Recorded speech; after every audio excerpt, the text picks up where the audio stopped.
Hello everybody, welcome to Voices of Friedreich's Ataxia. Our goal is to raise awareness and funds to cure Friedreich's Ataxia, FA. Today we will talk about: is the grass greener without Friedreich's Ataxia? By Kendall Harvey. I keep thinking about the saying, the grass is always greener on the other side. This is usually thrown around when you wish for something. We get it set in our minds that if we could just cross the figurative fence, grass would be greener and life would be better.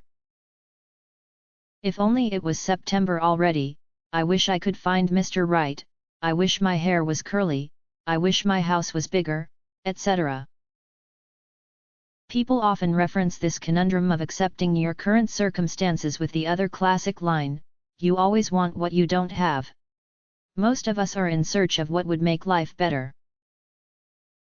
This leads to a dangerous tendency to compare with others and resent what we do have. I get wrapped up wishing I didn't have Friedreich's Ataxia, FA. I think that without FA, my life would be so much easier, better, more adventurous, less complicated, happier, and so on. I'm sure the grass is legitimately greener on the healthy, non-FA side of the fence, at least physically. Running around in lush, green grass certainly sounds more appealing than stumbling around with a walker.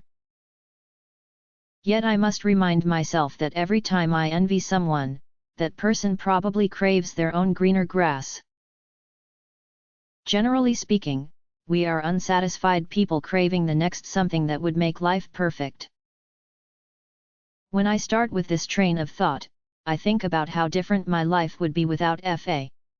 Besides the obvious big changes in being able to function safely and independently, not battling chronic fatigue, and not dreading further complications like cardiomyopathy, it's easy to get wrapped up in thoughts of how much happier I would be. I wouldn't have to fight my body for every move I make. I wouldn't wrestle with mobility envy.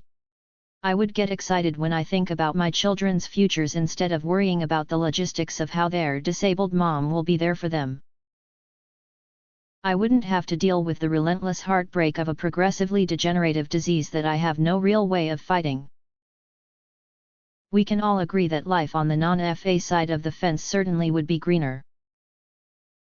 Yet, while it might look easier, I don't know if I would appreciate that lot if I hadn't had to endure this side. I wouldn't have become the person I am without spending my life trudging through this treacherous FA grass. While FA has changed my body, it also has changed who I am on the inside.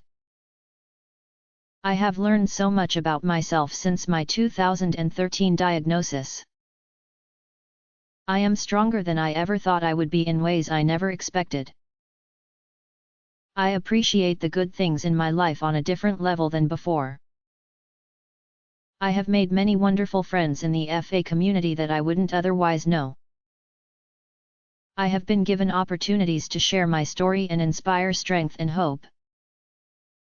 And most importantly, my faith has been tested and redefined. For now, I will keep fighting against my tendency to long for an easy, carefree life, because that life doesn't exist for anyone.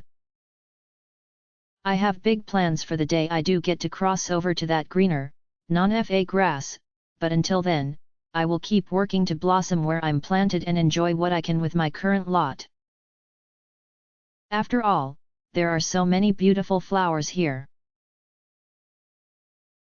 Kendall Harvey is also an FA patient, and this information was taken from Team Kendall with their permission. The link is provided in description.